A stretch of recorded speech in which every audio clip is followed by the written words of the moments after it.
ఆకలి వేస్తే విపరీతంగా వేస్తే లేకుంటే ఏం తినబుద్ధి కాదు. తినబుద్ది కదా? ఒక్కోసారి ఏం తినబుద్ధి కాదు, ఒక్కోసారి ఆకలి వేస్తుంది. అంటే ఇష్టమైనది అయితే బాగా ఎక్కువ తిందాం అని అనిపిస్తుందా? అనిపిస్తుంది.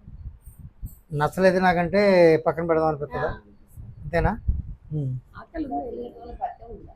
ఏమ్మా దుంపకూరలు వాడొద్దు. దుంప బంగాళదుంప కానీ, చామదుంప కానీ, కంద కానీ, పెండలం కానీ ఇటువంటివన్నీ ఉంటాయి కదా, అవి ఏం వాడొద్దు. చింతపండు ఒకటి తగ్గించాలి. తీపికి సంబంధించిన అన్నీ దూరం పెట్టాలి. వారం నాటికి ఇవాళ బేస్తవారం, మళ్ళీ బేస్తవారం పొద్దున్న ఒకసారి షుగర్ టెస్ట్ చేసి నాకు ఫోన్లో చెప్పినా సరిపోద్ది. ఏడ ఉంటారమ్మా మీరు? ఒకటి దగ్గర ఉంటుంది కదా, ఫోన్లో చెప్పినా సరిపోతుంది. మీ పేరు చెప్తే సరిపోద్దమ్మా. అసలు నా మందుకి ఎంతవరకు అది రిఫ్లెక్ట్ అయ్యిందని నేను తెలుసుకోవాలి అమ్మా. వారం కాదు 10 రోజులైనా పర్లేదు, చెప్పడం మాత్రం చెప్పాలి అమ్మ. వెళ్ళండి అమ్మా, మంచిది. షుగర్ కూడా చూస్తారా?